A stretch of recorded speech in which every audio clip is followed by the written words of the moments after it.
Hey there, these are the codes for Dr. Rosenthal's NCE, CPCE, and CECE quiz codes to access the multiple choice questions.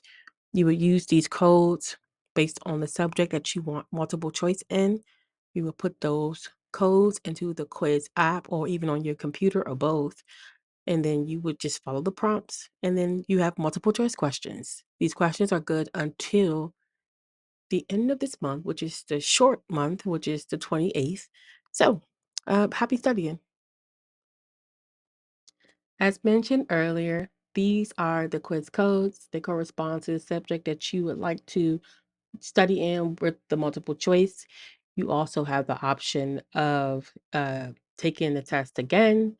You can also skip questions. So, happy studying. Please let me know if you have any questions about how to use these codes, and you can leave that in the comment section of this recording. So, thank you again and happy studying. If you haven't subscribed already, please make sure you do that. You support my channel, you support it being known to other people who can use these free resources.